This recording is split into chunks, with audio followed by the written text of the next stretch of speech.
Welcome, everybody. Welcome to The Tonight Show.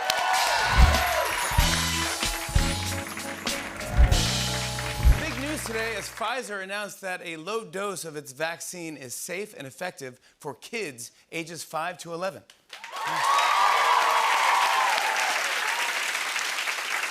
It's great news until you hear a 6-year-old say, I want to do my own research first. Yeah, it's a version of the Pfizer vaccine that's much, much weaker, so they're calling it Johnson & Johnson. That's right, the vaccine is highly effective for kids 5 to 11. Meanwhile, 4-year-olds are like, yeah, don't mind us, we'll just keep Clorox wiping our Legos, okay? Well,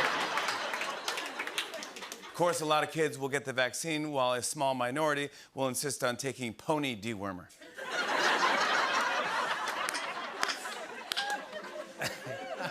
Because they're children. Yeah, they're children.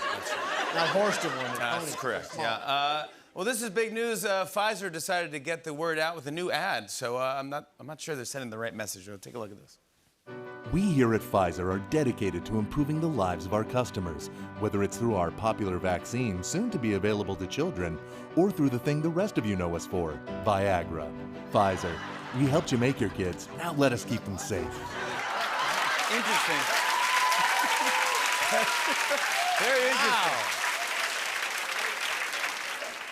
Wow. Meanwhile, out in California, I saw that some McDonald's locations are now offering free vaccines. It's not every location, so double check before you let a clown stab you with a needle. I'm just saying. Advice. Yeah, that's right. It took 66 years, but there's finally something healthy at McDonald's. That's right, McDonald's is offering vaccines. Man, those guys will do anything to avoid fixing the ice cream machines. Anything, just fix the thing.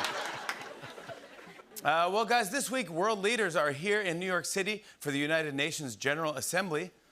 Yeah, all the world leaders are here, and if you think your job is stressful, imagine telling Brazil's unvaccinated president he's not allowed in Sbarros. Meanwhile, New York City Mayor Bill de Blasio addressed world leaders and said, if you don't want to be vaccinated, don't bother coming. New Yorkers agreed with the mayor. They were like, yeah, stay out. And take de Blasio with you. Take him to it.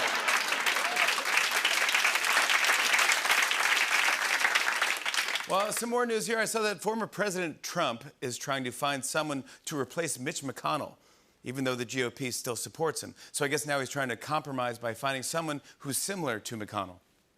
Check out a few of the people he's recommended. First up, there's Hans Moleman from The Simpsons. Next up, there's a smiley-faced French fry. After that, he recommended SpongeBob SquarePants' grandmother. And finally, he recommended Harry Potter after using the old filter on FaceApp. These are recommendations. Wow. I don't know. Hey, get this. I heard that Beto O'Rourke is preparing to run for governor of Texas in 2022. They like this. Yeah, so Beto has run for senator, president, and now governor. If he loses this race, the only thing left is condo board treasurer.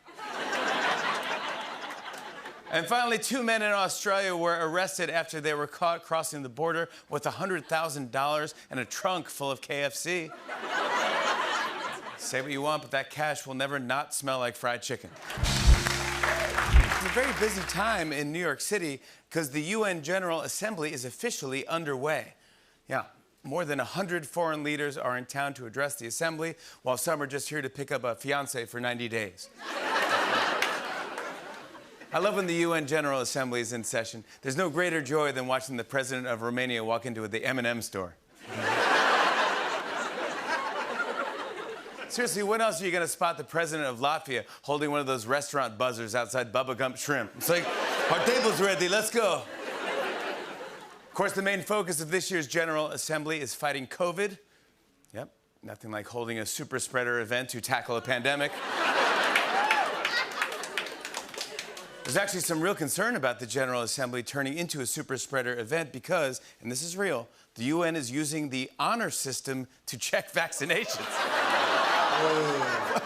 The honor system? I don't even trust the honor system when I give out candy on Halloween. It's like, please take one. Oh, I know you're gonna take it. Honey, they took the bowl. We don't even have a bowl anymore.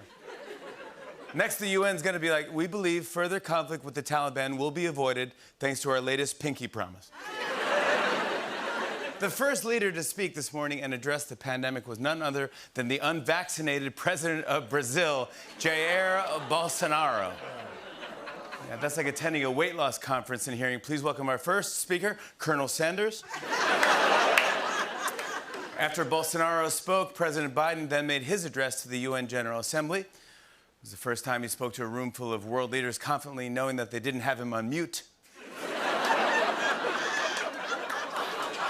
Yeah, Biden talked about the pandemic, climate change, and the withdrawal from Afghanistan. When he watched, former President Trump was like, psh, I got way more laughs than him. Way more laughs. People are talking about this today. The U.S. Space Force unveiled a uniform prototype for its members. Finally, look at this. Right now, every New York City doorman is like, are we in the Space Force?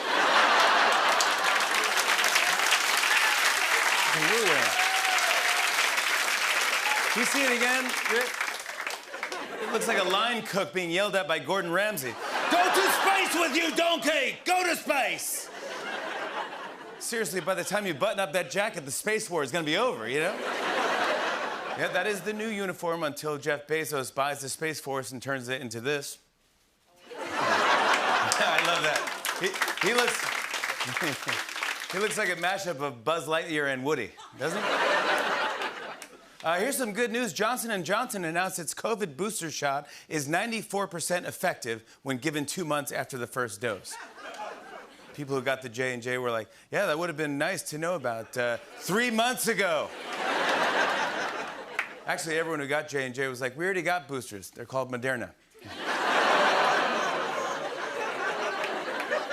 Oh, this is great. I saw that Google Meet is going to start automatically adjusting webcam brightness in users' browsers. Yeah, and it's not the only new feature they're adding. Take a look at this. We here at Google Meet are excited to announce a brand new feature to make your experience better than ever. That's right. When you click New Meeting, it will take you directly to Zoom. Google Meet. At least we're not Skype. Yeah, isn't that amazing? That's amazing.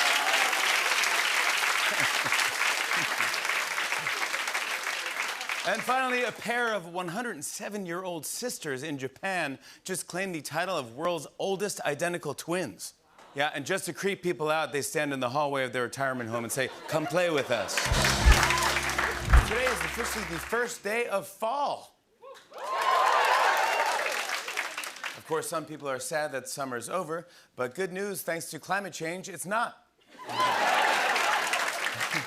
That's right, we're entering that magical time of year where we put on old jackets, hoping to find cash in the pockets. Yeah, fun. Some gum. Let's get to some news. After speaking here in New York City at the UN General Assembly, President Biden is back in Washington, and today he hosted world leaders for a virtual summit about COVID. Yep, world leaders traveled 4,000 miles to New York just so they could Zoom from their rooms at the Best Western. Well, the summit lasted more than 4 hours. 4 hours. By the end, everyone was fatigued. Everyone had body aches, sore throats. They were like, wait, do we have COVID? But the big takeaway from the summit is that Biden wants world leaders to fully vaccinate 70% of their population. Then world leaders were like, okay, you first. Deal. But this is good. At the summit, Biden announced that the U.S. is buying an additional 500 million doses of the Pfizer vaccine to share with countries around the world. All right, each country will receive a basket with an injectable arrangement, which is interesting. That's right, the White House says they're going to start sending the doses in January. Seriously, January? Countries are like, if I sign up for government Prime, can I get that tomorrow? Or January. Wow. This is amazing. Last night, the winning ticket for the $432 million Mega Millions jackpot was sold a block away from our studio at Pronto Pizza. When asked what they'll do with $432 million, the winner said, hey, it's New York City. I'm going to move from my studio to a one-bedroom. Come on. Yeah. Pronto Pizza. And finally, I saw that Aston Martin is selling a James Bond car for kids, and it costs $123,000. The kid who gets one is gonna be like, I'm a brat, spoiled brat. Today, President Biden hosted a White House summit with the leaders of India, Australia, and Japan. They talked about the world's most pressing issues like the pandemic, cybersecurity, and Chris Pratt being cast as Mario. The leaders also discussed climate change and supply chain issues, which means in one meeting they covered the future of the Earth and Costco's toilet paper shortage. But the meeting hit a rough patch when the Australian Prime Minister told Biden, do you know that where I'm from, your presidency is going down the drain in the opposite direction? Australia, India, and Japan. Meanwhile, the French Prime Minister was across the street like, those betches.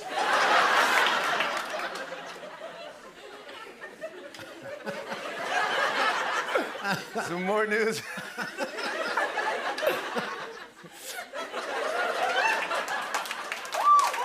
Those betches. More news from Washington. Republican Senator Chuck Grassley, who is 88 years old, announced that he's running for another 6-year term in 2022. Later, when he saw the news coverage, he said, wow, good for Chuck Grassley. When a reporter asked if he's too old, he said, oh, please, you sound like my great-great-great-great-great-grandson. 88, at that age, you don't run for Senate, you run for president.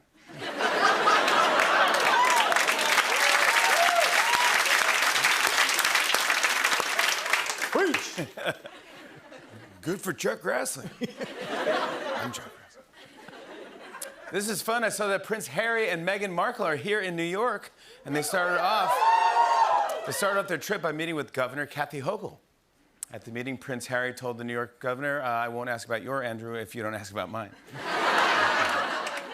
Some COVID news. The MTA said that they will start issuing $50 fines to riders not wearing masks. Yep, it's $50 for not wearing a mask and $100 for not muting your phone's keyboard when you type.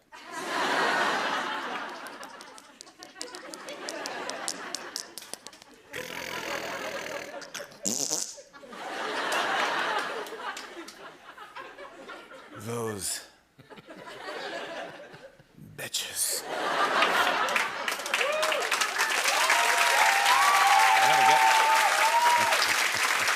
Never heard of that. That's unbelievable. Well, as I mentioned, Nintendo just announced that the upcoming Super Mario Brothers movie, Chris Pratt will do the voice of Mario. Yep. After the news came out, some people said Mario should be played by an Italian actor, to which Italians said, you know Mario isn't a real person, right?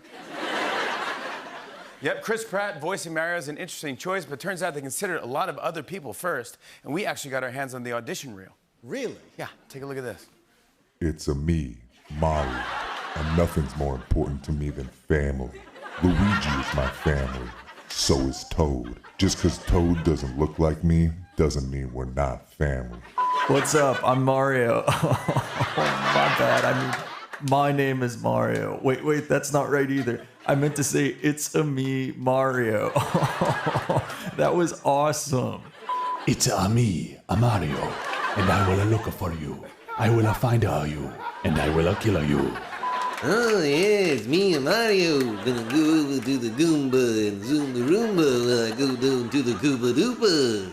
Oh yeah, Mamma Mia over there. I'm going to Nebraska and I'm driving a Jeep. They didn't get it. You didn't get it? They didn't get the part. Some more entertainment news. I read that Tiger King 2 is coming to Netflix later this year. Come on, more Tiger King? I don't know whether they call it a sequel or a variant.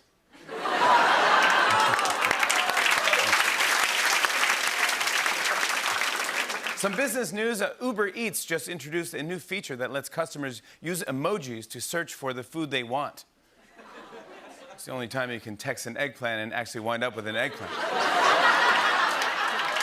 Oh. Eggplant. Those betches. You know, that's right. You don't have to call. You don't have to pick it up. Now you don't even have to type actual words. Pretty soon they're just going to show up at your house and baby bird the food into your mouth. Finally, on Sunday night, the Green Bay Packers face off against the San Francisco 49ers. Now, as you know, at the end of every season, they give out awards like Most Valuable Player, but they also give out awards at the beginning of the season. I'll show you what I mean. It's time for Tonight Show Superlatives. Here we go.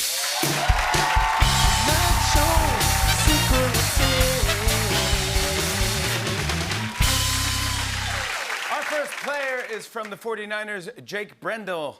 He was voted most likely to be Prince Harry's cousin who works at AutoZone. Next up from the Packers is Robert Tonyan. He was voted most likely to say the word sick in his wedding vows. You look sick. Next up from the Packers is quarterback Aaron Rodgers. He was voted most likely to be a cool youth pastor who says, "You know who the real rock star is?" and then point up.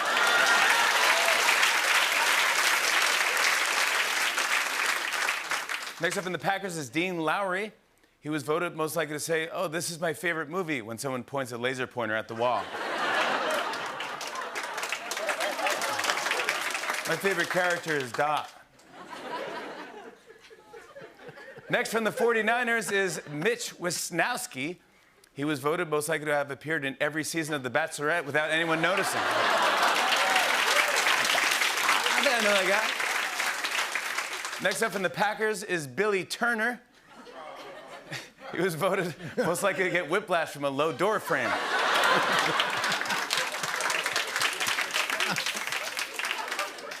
Next up from the Packers is Isaiah McDuffie. He was voted most likely to be Drake's Wario. Next up from the Packers is Mason Crosby. He was voted most likely to play a single dad in a Hallmark Christmas movie called Alone for the Holiday. Table for one. And finally, from the 49ers, we have George Kittle. He was voted most likely to throw his bong water over the coach after he wins.